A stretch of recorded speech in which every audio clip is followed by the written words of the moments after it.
विवेकात्मक पक्ष हुआ, बौद्धिक पक्ष हुआ, इस सब में जब परिपक्वता आ जाएगा, यानी क्या मानसिक रूप से क्या होगा कि आप अगर मानसिक रूप से किसी बात को बोलने में स्वस्थ है, या किसी क्वेश्चन या किसी प्रश्न या किसी समस्या को समझाने में या किसी समस्या को आप निदान करने में मानसिक रूप से स्वस्थ है, या मानसिक रूप से आप परिपक्व हो गए हैं, या समाज में कैसे रहा जाएगा, समाज के लोगों के साथ कैसा व्यवहार किया जाएगा, यह पक्ष भी आपका ठीक हो जाए, या आप कोई काम को बुद्धि पे स्वरूप लगाकर कोनो समस्या को सुलझाने में जब आपके साथ पक्ष आपका मजबूत हो जाए, तो अगर इस सब चीज में परिपक्वता आ जाएगा, मेच्योरिटी आ जाएगा, तब कहता है कि बच्चा में क्या हो रहा है, विकास। क्या हो रहा है, विकास। तब क्या हो रहा है, विकास। अब बताइए, अगर इसका बात करें स्वरूप का, अभी सुनिए एक मिनट, अगर हम बात कर रहे थे वृद्धि का, तो वृद्धि का स्वरूप से क्या था, वृद्धि का स्वरूप क्या था, लेकिन बात करेंगे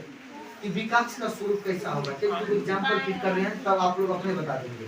अब बताइए कि कोई आदमी चल रहा है, तो अगर वो रोड का जो नियम है या समाज का जो नियम है उस हिसाब से चलेगा, उस हिसाब से बातें करेगा, तो आप तो दूरों से कह दीजिएगा कि वो लगता है इसमें विकास हो गया। बाहर से भी कह सकते हैं, लेकिन कोई समस्या उसके ऊपर आएगा तो उस समस्या को बिना बोले समझे, मतलब बिना बोले किसी से, और अपने आप सुलझा ले, तो उसको कहते हो बौद्धिक पक्ष का भी क्या हो जाती है। तो समस्या सुलझा रहा तो आपको दिखेगा नहीं, समस्या सुलझाने में वो किस प्रकार दिमाग लगा रहा है, जब तक वो बोलेगा तो आप तब तक समझ नहीं सकते हैं। इसका मतलब आप बाहर से भी देख सकते हैं और आंतरिक भी होता है। तो बोलो विकास का स्वरूप बाहरी भी होता है, आंतरिक भी। विकास का स्वरूप क्या, बाहरी और आंतरिक। विकास का स्वरूप क्या होता है, बाहरी और आंतरिक। बाहरी भी होता है और आंतरिक भी। इसका स्वरूप विकास का, इसका स्वरूप विकास। अब बताइए, विकास कुछ दिन की जीवन भर, कुछ दिन की जीवन भर तक चलने वाली प्रक्रिया कौन है, विकास। विकास जीवन भर तक क्या होता है, चलता है। कब तक चलता है, जीवन पर्यंत की क्रिया क्या होता है, चलता है। अब समझिए कि क्रम इसका क्या होता है, इसका क्रम क्या होता है, निश्चित होता है। इसका क्रम क्या होता है, निश्चित। कैसे होगा समझाते हैं। अब बताइए कि कुछ विद्यार्थी कुछ दिन पहले जो मास्टर बनने का ख्वाब देख रहा था, लक्ष्य जिसका मास्टर देखा, उसका एक ही एग्जाम दिमाग में था कि सीटेट पास करिए, बाहर ही आएगा तो हम लोग शिक्षक बन जाएंगे।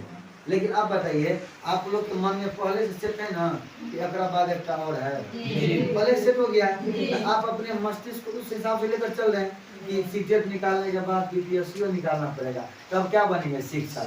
तो देखिए, आप अपने मस्तिष्क को जितना विकास करना चाहेंगे उतना विकास हो जाता है, आप जितना चाहेंगे ना उतना विकास हो जाता है। ऐसे मानिए, अगर कितना भी सीटेट तक रुका है तो सीटेट तक उसका दिमाग रुका हुआ है, अगर वो बीपीएससी तक उसका दिमाग कहाँ तक ले जाएगा, तो आप जितना तक विकास अपना चाहिएगा ना उतना तक आपका विकास हो पाएगा। आगे देखिए, मापन इसका बात करें तो इसका मापन हम लोग सीधे सीधी नहीं कर सकते, लंबाई नहीं है जी कि माप लेंगे सीधे सीधी, इसका लंबाई आप सीधे सीधे मापन नहीं कर सकते। और जैसे यह केवल परिमाणात्मक था कि परिमाणात्मक तो ही है, या इसको क्या कहता है, मात्रात्मक और गुणात्मक।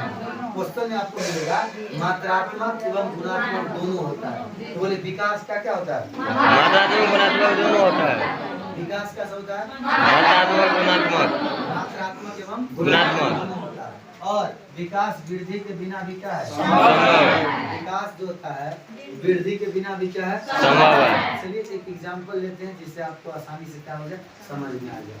आप देखे होंगे कभी कभी आईएएस का एग्जाम भारत का सबसे टफेस्ट एग्जाम होता है, सबसे हार्ड एग्जाम होता है, जिसमें डीएम बनता है, उसी के थ्रू एसडीएम भी कभी बनता है, लेकिन वो सबसे उच्च लेवल का पदाधिकारी होता है भारत में। तो जो डीएम का परीक्षा, आईएएस का परीक्षा पास करते हैं, तो कभी कोई इंटरव्यू देखते होंगे कि अपाहिज रहती है महिला, या वो चल नहीं पाती है, वो कुर्सी के सहारे चलती है, मतलब उसमें वृद्धि नहीं हुआ है, लेकिन फिर भी वो मानसिक रूप से इतना विकास हो गया है कि वो यूपीएससी जैसा एग्जाम पास कर चुका है। क्या बिना विकास के यूपीएससी एग्जाम पास कर सकता है, जब तक इसका मानसिक